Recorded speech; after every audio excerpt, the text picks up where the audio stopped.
സത്യവിശ്വാസികളെ, സ്വല്ലു അലൈഹി വസല്ലിമു തസ്ലീമ, നിങ്ങളും അള്ളാഹുവിന്റെ റസൂലിന്റെ മേൽ സ്വലാത്ത് സലാമിനെ നിങ്ങൾ നിർവഹിക്കുവീൻ എന്ന് പരിശുദ്ധ ഖുർആൻ വളരെ കൃത്യമായി തന്നെ നമ്മോട് കൽപ്പിച്ചിരിക്കുകയാണ്. എങ്കിൽ സഹോദരങ്ങളെ, നമ്മുടെ ജീവിതത്തിൽ ഏറ്റവും കൂടുതൽ നമ്മൾ സമയം ഇതിനു വേണ്ടി ചെലവഴിക്കേണ്ടതുണ്ട്, മനസ്സ് വെച്ച് ചെലവഴിക്കേണ്ടതുണ്ട് എന്ന് തന്നെയാണ് നമുക്കിത് വ്യക്തമാക്കി തരുന്നത്. ഒരിക്കൽ മഹാനായ സഹാബി ഉബയ്യ് ഇബ്നു കഅബ് റളിയല്ലാഹു തആല അൻഹു അള്ളാഹുവിന്റെ റസൂലിനോട് ഒരിക്കൽ ചോദിക്കുകയാണ്, പ്രവാചകരെ, ഞാൻ താങ്കൾക്ക് വേണ്ടി സ്വലാത്ത് ധാരാളമായി നിർവഹിക്കാറുണ്ട്. എനിക്ക് ഒരു കാര്യം അങ്ങയോട് ഇപ്പോൾ ചോദിക്കാനുള്ളത്, എന്റെ പ്രാർത്ഥനയിൽ ഞാൻ എത്ര വിഹിതം അങ്ങേക്ക് വേണ്ടിയുള്ള പ്രാർത്ഥനക്കായി നീക്കിവെക്കേണ്ടതുണ്ട്? നബി സല്ലല്ലാഹു അലൈഹി വസല്ലം പറഞ്ഞു, നീ ഉദ്ദേശിക്കുന്നത്ര. അപ്പോൾ ഈ സഹാബി ചോദിച്ചു, 4 ഭാഗം ചെയ്താലോ? നബി തങ്ങൾ പറഞ്ഞു, ഉദ്ദേശിക്കുന്നുവെങ്കിൽ അതിനേക്കാളും അധികരിപ്പിക്കുന്നതും ഖൈറാണ്. എങ്കിൽ പകുതി സമയം നിർവഹിച്ചാലോ? നബി സല്ലല്ലാഹു അലൈഹി വസല്ലം പറഞ്ഞു, വർദ്ധിപ്പിക്കുന്നുവെങ്കിൽ അതും ഖൈറാണ്. എങ്കിൽ 2 ഭാഗവും ചെലവഴിച്ചാലോ? നബി സല്ലല്ലാഹു അലൈഹി വസല്ലം പറഞ്ഞു, എങ്കിൽ താങ്കൾ ഉദ്ദേശിക്കുന്നുവെങ്കിൽ അങ്ങനെയും നിർവഹിക്കാം, അതിനേക്കാളും അധികരിപ്പിക്കുന്നതും ഖൈറാണ്. ഉടനെ അദ്ദേഹം പറഞ്ഞു, എങ്കിൽ എന്റെ പ്രാർത്ഥന മുഴുവനും അങ്ങക്ക് വേണ്ടിയുള്ള പ്രാർത്ഥനക്കായി നീക്കിവെച്ചാലോ? ഉടൻ നബി സല്ലല്ലാഹു അലൈഹി വസല്ലം പറഞ്ഞു, ഇദൻ എങ്കിൽ തുക്ഫാ ഹമ്മുക്, നിന്റെ മനക്ലേശങ്ങളൊക്കെ അതുകൊണ്ട് മാറും, നിനക്ക് ദുന്യാവിലുള്ള പ്രയാസങ്ങളൊക്കെ തീരും, അതുപോലെ തന്നെ നിനക്ക് പാപമോചനം ലഭിക്കപ്പെടും എന്നുള്ള ഏറ്റവും പ്രധാനപ്പെട്ട ഒരു ഗുണവും വയുഗ്ഫർ ലക ദംബുക്, നിന്റെ പാപങ്ങൾ പൊറുക്കപ്പെടുകയും ചെയ്യും. എന്താണ് ഈ പറഞ്ഞത് കൊണ്ട് ഉദ്ദേശിക്കപ്പെടുന്നത്? സഹോദരങ്ങളെ, ജീവിതത്തിൽ നമുക്ക് എത്രത്തോളം നബി സല്ലല്ലാഹു അലൈഹി വസല്ലമിന് വേണ്ടിയുള്ള പ്രാർത്ഥനയാകുന്ന ഈ സ്വലാത്ത് അധികരിപ്പിക്കുവാൻ നമുക്ക് സാധിക്കുമോ അത്രയും പുണ്യമാണ് എന്നാണ് ഇവിടെ സഹാബി. എങ്കിൽ ഞാൻ എന്റെ പ്രാർത്ഥന മുഴുവനും അങ്ങേക്ക് വേണ്ടിയാക്കുകയാണ് എന്ന് പറഞ്ഞാൽ, അതുകൊണ്ട് നമ്മൾ ആരും തെറ്റിദ്ധരിക്കരുത്, മറ്റൊരു പ്രാർത്ഥനയും വേണ്ടതില്ല, സ്വലാത്ത് മാത്രമേ വേണ്ടതുള്ളൂ എന്ന്. അങ്ങനെ തെറ്റിദ്ധരിക്കരുത്. കാരണം നബി സല്ലല്ലാഹു അലൈഹി വസല്ലമ നിസ്കാരത്തിന്റെ അകത്ത് ചൊല്ലേണ്ടുന്ന ഒരുപാട് പ്രാർത്ഥനകൾ, നിസ്കാരത്തിന്റെ പുറത്ത് നമ്മൾ രാവിലെ എഴുന്നേറ്റ് രാത്രി ഉറങ്ങാൻ കിടക്കുവോളം നിർവഹിക്കേണ്ടുന്ന ധാരാളക്കണക്കിന് ദിക്റുകൾ, ദുആകൾ, ഇതൊക്കെ നമുക്ക് പഠിപ്പിച്ചു തന്നിട്ടുണ്ടല്ലോ. അതൊന്നും നിർവഹിക്കേണ്ട എന്നല്ല ഇതിന്റെ അർത്ഥം.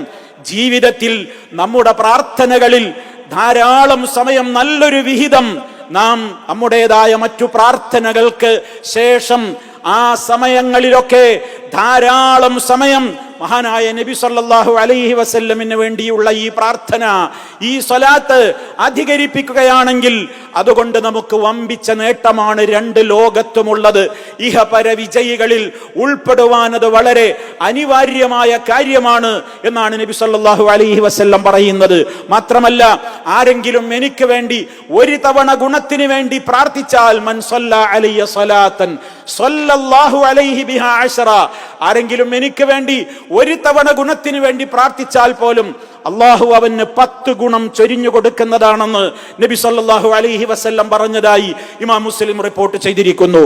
തീർന്നില്ല, അവിടുന്ന് നമുക്ക് പഠിപ്പിച്ചു തന്നു, ഏതൊരു വിശ്വാസിയായ മനുഷ്യനും മാമിൻ വസല്ല അലൈഹി അഹദുൻ സലാത്തൻ, ആര് എനിക്ക് വേണ്ടി ഒരു തവണ സ്വലാത്തിനെ ചോദിച്ചാൽ തന്നെയും ഇല്ലാ സല്ലത്ത് അലൈഹിൽ മലായിക, മലക്കുകൾ ആ മനുഷ്യന് വേണ്ടി പ്രത്യേകം പ്രാർത്ഥിക്കും.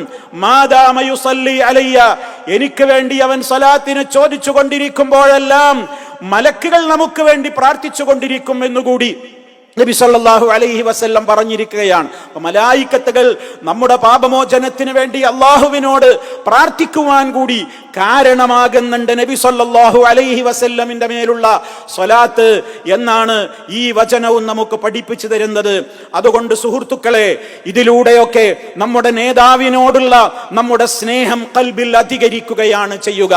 അങ്ങനെ നേതാവിനോടുള്ള സ്നേഹം ഖൽബിൽ അധികരിക്കുമ്പോൾ അവിടുത്തെ കൽപ്പനകളെ ശിരസാവഹിക്കുവാനുള്ള ഉത്സാഹമുണ്ടാകും, അവിടുത്തെ ചര്യകളെ പിന്തുടരുവാനുള്ള ആവേശം നമ്മുടെ മനസ്സുകളിൽ ഉണ്ടാകും, അവിടുത്തെ സ്വഭാവ ചര്യകളെ ജീവിതത്തിൽ പകർത്തുവാനുള്ള താല്പര്യം നമ്മിൽ ഉണരും.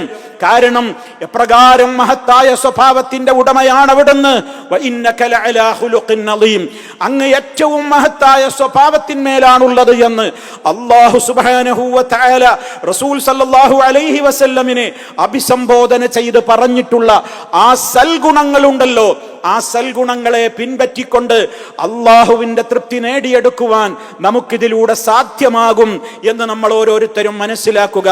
ആകയാൽ ഇത് നമ്മുടെ ജീവിതത്തിൽ പ്രത്യേകം ശ്രദ്ധയുള്ളവരായി നാം അത് പ്രവൃത്തിപദത്തിൽ കൊണ്ടുവരാൻ ശ്രദ്ധിക്കണമെന്ന് എന്നെയും നിങ്ങളെയും ഓർമ്മപ്പെടുത്തുകയാണ്. റഹ്മാനായ റബ്ബ് നമുക്കേവർക്കും അതിന് തൗഫീഖ് നൽകി അനുഗ്രഹിക്കുമാറാകട്ടെ. അൽഹംദുലില്ലാഹ് വസ്സലാത്തു വസ്സലാമു അലാ റസൂലില്ലാഹ് വഅലാ ആലിഹി വസഹ്ബിഹി വമൻ തബിഅഹും ബിഇഹ്സാനിൻ ഇലാ യൗമിദ്ദീൻ. അമ്മാ ബഅദ് ഫത്തഖുല്ലാഹ ഇബാദല്ലാഹ്. അല്ലാഹുവിനെ സൂക്ഷിച്ച് ജീവിക്കണേ. ഒരിക്കൽ കൂടി എന്നെയും നിങ്ങളെയും ഓർമ്മപ്പെടുത്തുകയാണ്. റബ്ബ് നമ്മെ ഏവരെയും അനുഗ്രഹിക്കുമാറാകട്ടെ. സഹോദരങ്ങളെ, ഏത് സമയത്തും നമുക്ക് സ്വലാത്തുകളെ അധികരിപ്പിക്കാം. അതേ അവസരത്തിൽ പ്രത്യേകം പുണ്യമുണ്ട് എന്ന് പഠിപ്പിക്കപ്പെട്ട ചില സ്ഥലങ്ങളുണ്ട്. ആ സമയങ്ങളിൽ പ്രത്യേക പുണ്യം ഉദ്ദേശിച്ചുകൊണ്ട് തന്നെ നമുക്ക് നിർവഹിക്കാവുന്ന കാര്യമാണ് സ്വലാത്ത്. പല സ്ഥലങ്ങളും ആ മേഖലയിൽ നബി സല്ലല്ലാഹു അലൈഹി വസല്ലമ നമുക്ക് പഠിപ്പിച്ചു തന്നിട്ടുണ്ട്. അതിൽ ഒന്ന് ബാങ്ക് വിളി കേട്ട ഉടനെയാണ്. ബാങ്ക് വിളിക്കുമ്പോൾ നബി സല്ലല്ലാഹു അലൈഹി വസല്ലം പറഞ്ഞത് എന്താണ്? ഇദാ സമിഅ്തുമുൽ മുഅദ്ദിന ഫഖൂലു മിസ്ല മാ യഖൂൽ. ബാങ്ക് വിളി നിങ്ങൾ കേൾക്കുമ്പോൾ മുഅദ്ദിൻ എന്താണോ പറയുന്നത് അപ്രകാരം നിങ്ങളും പറയുവീൻ. സുമ്മ സല്ലു അലയ്യ. ബാങ്ക് അവസാനിച്ചു കഴിഞ്ഞാൽ പിന്നീട് നിങ്ങൾ എനിക്ക് വേണ്ടി സ്വലാത്തിനെ ചോദിക്കുവീൻ. എന്നിട്ടാണ് ആ സ്വലാത്തും നിർവഹിച്ചതിന്റെ ശേഷമാണ് അല്ലാഹുമ്മ റബ്ബ ഹാദിഹി ദഅവത്തി താമ്മ എന്ന പ്രാർത്ഥന നമ്മൾ ചൊല്ലേണ്ടത്. ഒരിടം അതാണ്. രണ്ടാമത്തെ കാര്യം, ദിവസങ്ങളിൽ ഏത് ദിവസവും നമുക്ക് സ്വലാത്തുകൾ അധികരിപ്പിക്കാം. അതേ അവസരത്തിൽ നമ്മളിപ്പോൾ നിലനിൽക്കുന്ന ഈ ജുമുഅ ദിനത്തിലുള്ള സ്വലാത്തിന് ഏറ്റവും കൂടുതൽ പ്രത്യേകതയുണ്ട്. നബി സല്ലല്ലാഹു അലൈഹി വസല്ലം പറഞ്ഞു, നിങ്ങളുടെ ദിനങ്ങളിൽ ഏറ്റവും ശ്രേഷ്ഠമായ ദിനം യൗമുൽ ജുമുഅ, വെള്ളിയാഴ്ച ദിവസമാണ്. അന്നത്തെ ദിവസം നിങ്ങൾ എൻ്റെ മേലിൽ സ്വലാത്തിനെ നിങ്ങൾ അധികരിപ്പിക്കുവീൻ എന്ന് നബി സല്ലല്ലാഹു അലൈഹി വസല്ലം പറഞ്ഞു. എന്താണ് കാരണം? നിങ്ങളുടെ സ്വലാത്ത് എനിക്ക് പ്രദർശിപ്പിക്കപ്പെടുന്നുണ്ട്. എങ്ങനെയാണ് നമ്മൾ ചൊല്ലുന്ന സ്വലാത്ത് സലാമുകൾ അവിടുത്തേക്ക് പ്രദർശിപ്പിക്കപ്പെടുന്നത് എന്ന് നമുക്കറിയില്ല, അല്ലാഹു അഅലം. എന്നാൽ ആ പ്രാധാന്യവും പ്രത്യേകതയും അവിടുന്ന് നമുക്ക് പഠിപ്പിച്ചു തന്നിരിക്കുകയാണ്. ആകയാൽ ജുമുഅ ദിനത്തിൽ മറ്റു ദിനങ്ങളെ അപേക്ഷിച്ച് കൂടുതൽ നമ്മൾ സ്വലാത്തിനെ അധികരിപ്പിക്കേണ്ടതുണ്ട് എന്നുകൂടി നമ്മൾ ഇതിലൂടെ മനസ്സിലാക്കുക. അങ്ങനെ ജീവിതത്തിൽ നമുക്ക് അവസരങ്ങൾ എത്രയാണ്. പല ഘട്ടങ്ങളിൽ നമ്മുടേതായ പല ഒഴിവ് വേളകളിൽ, നമ്മുടെ യാത്രാവേളകളിൽ, അതുപോലെ തന്നെ പലയിടങ്ങളിലും നമ്മൾ വെയിറ്റ് ചെയ്ത് പലരെയും കാത്തു നിൽക്കുന്ന സമയങ്ങളിലൊക്കെ പലപ്പോഴും നമ്മുടെ ചിന്തകളിൽ മറ്റു പല അനാവശ്യമായ പല കാര്യങ്ങളും കടന്നു വന്ന് ആ രൂപത്തിലുള്ള കാര്യങ്ങൾക്ക് ഇടം നൽകാതെ നമുക്ക് ദുന്യവിയും ഉഖറവിയുമായ ഗുണങ്ങൾക്ക് നിമിത്തമാകുന്ന ഈ സ്വലാത്തിനെ അധികരിപ്പിക്കുവാൻ നാം ഏവരും പരിശ്രമിക്കുക.